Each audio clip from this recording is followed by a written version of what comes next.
அனைவருக்கும் வணக்கம். நான் ஜோதிடர் தமிழரசன் பேசுகிறேன்.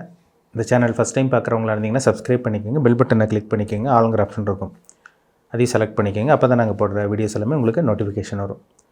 இன்றைக்கி நம்ம இந்த வீடியோவில் பார்க்க போகிற தலைப்பு, நம்ம எதை பற்றி பார்க்க போகிறோன்னா மேஷராசி நேயர்களுக்கு லைஃப் எப்படி போகும், என்னென்ன தசாபுத்தி போகும்னு பார்த்துடலாம். சரிங்களா? மேஷங்கிறது பார்த்திங்கன்னா காலபுருஷ தத்துவப்படி முதல் ராசி மேஷராசி. எதுலேயுமே நம்பர் ஒன்னாக இருக்கும்னு நினைப்பாங்க, கோவக்காரங்களாக இருப்பாங்க, வைராகியம் மிக்கவங்களாக இருப்பாங்க, பிடிவாதக்காரங்களாக இருப்பாங்க. ஆனால் அன்பு பாசத்துக்கு கொஞ்சம் கட்டுப்பட்டவங்களாக இருப்பாங்க. சரிங்களா? ஏன்னா செவ்வாயோட குணம் வேகம். எதாக இருந்தாலும் வேகமாக செய்யணும், வேகமாக முடிச்சிடணும், வேகமாக நடத்திடணும் நினைக்கக்கூடிய ராசியில் மேஷராசி ஒன்று. கிட்டத்தட்ட மேஷம் விருச்சக ராசிக்காரன் கிட்டத்தட்ட மேட்ச் ஆவாங்க, ஒரே கேரக்டர் மேட்ச் ஆவாங்க. ஆனால் மேஷம் வேறு விருச்சகம் வேறு. மேஷராசிக்கு பார்த்திங்கன்னா 3 நட்சத்திரம் வருங்க. அஸ்வினி, பரணி, கார்த்திகை 3 நட்சத்திரம் இருக்கும் மேஷராசியில். அதில் பார்த்திங்கன்னா அஸ்வினிங்கிறது கேதுவோட நட்சத்திரம், பரணிங்கிறது பார்த்திங்கன்னா சுக்கிரனோட நட்சத்திரம், கார்த்திகைங்கிறது சூரியனோட நட்சத்திரம். லைஃப் எப்போ மாறும்னு கேட்குறாங்க. சார் இந்த நட்சத்திரக்காரங்களுக்கு, இந்த நட்சத்திரத்தில் பிறந்தவங்களுக்கு, மேஷராசிக்காரங்களுக்கு லைஃப் எப்படி இருக்கும், எப்போ மாறும், இது மாதிரிலாம் நிறைய பேர் கேட்டுட்ருக்காங்க. சரிங்களா? பொதுப்பலன், நிறைய பொதுப்பலன் பார்க்குறாங்க, ராசி பலன் பார்க்குறாங்க, மாத பலன், வார பலன், வருட பலன்லாம் பார்க்குறாங்க. ஆனால் எதுவுமே நடக்க மாட்டேங்குதுங்க சார், எங்களுக்கு எந்த நல்லதும் நடக்கலை, எங்கள் வாழ்க்கை எப்போ தான் மாறும் அப்படிங்கிற மாதிரி கேட்குறாங்க. அதுக்கு காரணம் உங்கள் தனிப்பட்ட ஜாதகத்தில் நடக்கக்கூடிய தசாபுத்தி தாங்க. ஒருத்தர் ஜாதகத்தில் தசாபுத்தி நல்லா இருந்தால் தான் அவங்க லைஃப் நல்லாயிருக்கும், நல்ல விதமாக போகும். ஜாதகம் சரியில்லாமல் இருந்து தசாபுத்தியெல்லாம் சரியில்லாமல் இருந்துச்சுன்னா லைஃப் கொஞ்சம் நெகட்டிவாக தான் போகுங்க. அதுதான் உண்மை. சரிங்களா? ஜாதகத்தில் நல்ல யோகமான தசாபுத்தி நடந்தால் ஜாதகர் நல்ல ஒரு நிலைமையில் நல்ல ஒரு லக்ஸுரியான ஒரு ஆடம்பரமான வாழ்க்கை, திருப்திகரமான வாழ்க்கை, மனசுக்கு பிடிச்ச வாழ்க்கை கண்டிப்பாக வாழ்வாங்க. இப்போ அஸ்வினி நட்சத்திரம், பரணி நட்சத்திரம், கார்த்திகை நட்சத்திரக்காரங்களுக்கு பார்த்திங்கன்னா ஒவ்வொருத்தருக்கும் ஒவ்வொரு தசாபுத்தி நடக்கும். அஸ்வினி நட்சத்திரக்காரங்களுக்கு பார்த்திங்கன்னா பிறக்கும் போதே கேது தசை முடிஞ்சு 2வது அவங்களுக்கு சுக்கிர தசை வரும். சுக்கிர தசையில் பாருங்கள் ஒரு சில பேர் செட்டில் ஆவாங்க. அந்த 20-22 வயசுல பார்த்திங்கன்னா டக்குன்னு படித்து முடிச்சு உடனே வேலை கிடைக்கும், ஐடியில் வேலை கிடைக்கும், வெளிநாட்டில் அப்ராடில் இந்த மாதிரி ஒரு சில பேருக்குலாம் வேலை கிடச்சிருது. அப்புறம் சூரிய தசை, சந்திரன், செவ்வாய், ராகு இதெல்லாம் ரொம்ப முக்கியமான தசையாக அஸ்வினி நட்சத்திரக்காரங்களுக்கு வரும். அதே மாதிரி பார்த்திங்கன்னா பரணி பிறக்கும் போது சுக்கிர தசையில் பிறந்திருப்பாங்க. 2வது சூரிய தசை வரும், சந்திரன் ஒரு 10 வருஷம், செவ்வாய் ஒரு 7 வருஷம், ராகு ஒரு 18 வருஷம் தசை நடத்தும், குரு ஒரு 16 வருஷம். அப்படி தான் அவங்க வாழ்க்கை போகும். கார்த்திகை நட்சத்திரத்தில் பிறந்தவங்களுக்கு பிறக்கும் போது சூரிய தசையில் பிறந்திருப்பாங்க. 2வது பார்த்திங்கன்னா சந்திரன் ஒரு 10 வருஷம் தசை நடத்தும், செவ்வாய் ஒரு 7 வருஷம் தசை நடத்தும், ராகு 18 வருஷம், குரு 16 வருஷம், சனி 19 வருஷம். அப்படியே அவங்க வாழ்க்கை போகும். இப்போ இவங்க வாழ்க்கை எப்போ தான் மாறும்னு பார்த்தோம்னா நல்ல தசாபுத்தி, நல்ல ஒரு யோகமான தசாபுத்தி. ஒரு சில பேர் பாருங்கள் மேஷராசி மேஷ லக்னத்திலே பிறந்திருப்பாங்க. ராசி லக்னம் ஒரு சில பேர் ஒன்றா இருக்கும் பாருங்கள். ஒரு சில பேருக்கெல்லாம் பார்த்திங்கன்னா மேக்ஸிமம் பார்த்திங்கன்னா ராசி லக்னம் வேற வந்துடும். ஒரு சில பேர்த்துக்கு தான் ராசி லக்னம் ஒரே மாதிரி இருக்கும். ராசியும் பார்த்திங்கன்னா மேஷராசியாக இருக்கும், லக்னமும் மேஷராசியாக இருக்கும். அவங்களுக்கு பார்த்திங்கன்னா இந்த 6ஆம் அதிபதி புதன் தசையில் நடக்கக்கூடாதுங்க. புதன் தசையோ புதன் புத்தியோ வந்துச்சுன்னா பிரச்சனையில் கஷ்டத்தில் போய் மாட்டுறாங்கன்னு அர்த்தம். இந்த புதன் தசையில் கொஞ்சம் கஷ்டப்படுவாங்க.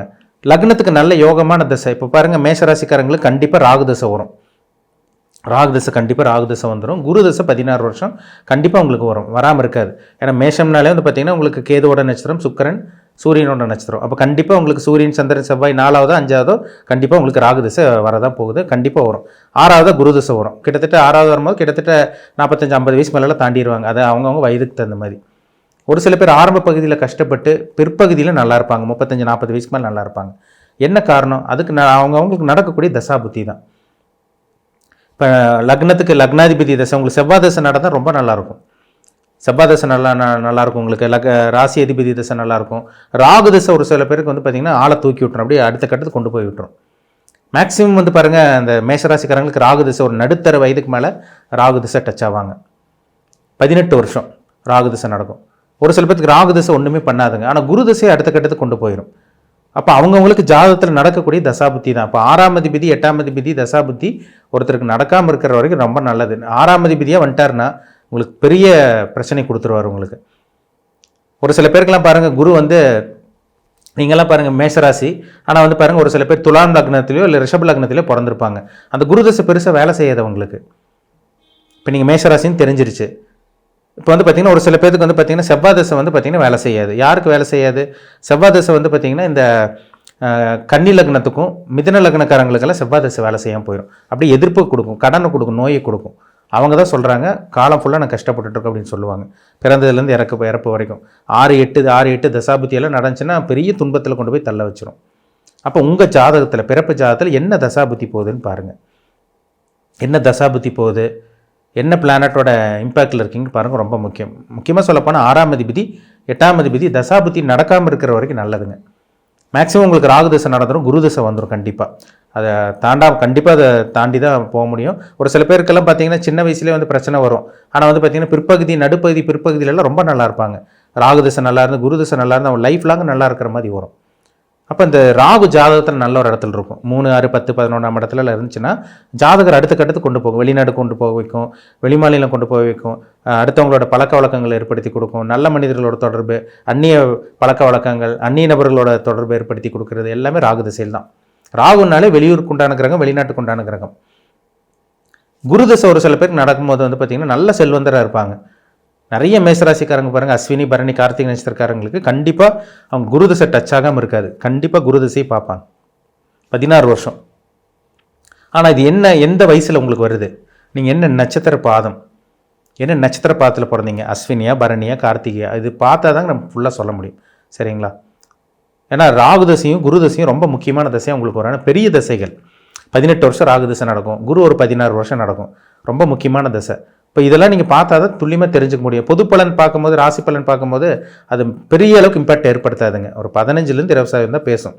ஆனால் நம்ம வாழ்க்கை உங்களுக்கு ராசி பலன் பார்த்து உங்கள் வாழ்க்கை மாறிடுமான்னு கேட்டிங்கன்னா கண்டிப்பாக மாறாது, வாய்ப்பே கிடையாது, கண்டிப்பாக மாறாது. அப்போ பிறப்பு ஜாதகம், தனி மனிதனுடைய ஜாதகம் ரொம்ப முக்கியம். சரிங்களா? ஏன்னா மேசராசி அதிபதி செவ்வாய் உங்கள் ஜாதகத்தில் எப்படி இருக்குன்னு தெரிஞ்சுக்குங்க. ஏன்னா ராசிநாதன் நல்லா இருந்தால் தான் உங்கள் உடலும் மனமும் நல்லா இருக்குன்னு அர்த்தம்.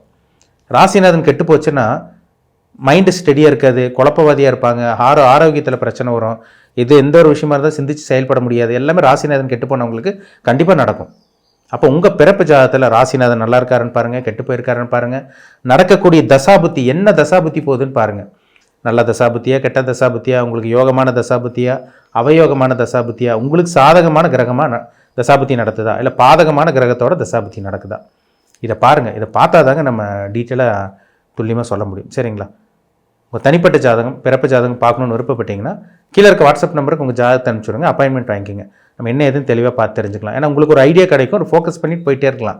இப்போ இந்த விஷயம் நடக்கும், இந்த விஷயம் நடக்காதுன்னு தெரிஞ்சிட்டிங்கன்னா நீங்கள் உங்கள் வாழ்க்கை அடுத்த கட்டத்துக்கு என்ன பண்ணலாம், என்ன பண்ணக்கூடாது உங்களுக்கு ஒரு ஐடியா கிடைக்கும். எப்பப்போ என்னென்ன சம்பவங்கள் நடக்கும், என்னென்ன விஷயங்கள் நடக்கும், நல்ல கிரகத்தோட தசாபுத்தி நடக்கும்போது எந்த விஷயங்கள்ல உங்களுக்கு நடக்கும், கெட்ட கிரகத்தோட தசாபுத்தி நடக்கும்போது எந்தெந்த மாதிரி விஷயங்கள் நடக்கும், இதெல்லாமே அவங்கவுங்க தனிப்பட்ட ஜாதகத்தை பார்த்தா தான் சொல்ல முடியும். ஏன்னா ஒரு தனி மனிதனுடைய ஜாதகம் ரொம்ப முக்கியம். நவகிரகங்கள் தான் மனுஷனே ஆட்டி படைச்சிட்டு இருக்கு. அப்போ தனி மனிதனுடைய ஜாதகம், பிறந்த தேதி, பிறந்த மாதம், பிறந்த வருடம், எந்த ஊரில் எந்த இதில் பிறந்திருக்கீங்களோ அதுக்கு தகுந்த மாதிரி தான் உங்களுக்கு இப்போ வயதுக்கு தகுந்த மாதிரி தசாபுத்தி நடக்கும். அந்த பிளானட் உங்களை இம்பாக்ட் பண்ணிட்டு போயிட்டே இருக்கும். சரிங்களா? அது என்ன கிரகம், அப்போ வந்து செவ்வாய் தசையில் இருக்கீங்களா, ராகு தசையில் இருக்கீங்களா, குரு தசையில் இருக்கீங்களா, இல்லை ஒரு சில பேர் சனி தசை கூட கண்டினியூ ஆகும் மேசராசிக்காரங்களுக்கு. அது ரொம்ப வயதானதுக்கப்புறம் தான் சனி தசை வரும் எப்படி இருந்தாலும் உங்களுக்கு. சரிங்களா? இப்போ என்ன கிரகத்தோட பிளானட்டோட இம்பாக்டில் இருக்கீங்க, என்ன தசாபுத்தி போகுது, இனிமேல் என்ன பண்ணணும் என்ன பண்ணக்கூடாதுன்னு தெளிவாக உங்கள் ஜாதகத்தை பார்த்து தெளிவாக தெரிஞ்சுக்கோங்க. ராசி பலன் 15லேருந்து 20% தான் பேசும். உங்கள் தனிப்பட்ட ஜாதகம் தான் 80லேருந்து 85%, அதுதான் அதிகப்படியாக பேசும். சரிங்களா? ஜாதகத்தை மீறி வேறு எதுவுமே பேசாது. ஜாதகம் தான் ரொம்ப முக்கியம். என்ன தான் ராசி பலன் பார்த்தாலும், வருட பலன், மாத பலன், வார பலன் எல்லாம் பார்த்தாலும் ஜாதகத்தை மீறி இது கண்டிப்பாக வேலை செய்யாது. ஜாதகம் தான் துல்லியமாக இருக்குங்கிறதுல தெரிஞ்சுக்கோங்க, அதில் சந்தேகமே கிடையாது. சரிங்களா? மீண்டும் அடுத்த பதிவில் சந்திக்கும் வரை உங்களிடமிருந்து விடைபெறுவது உங்கள் ஜோதிடர் தமிழரசன்.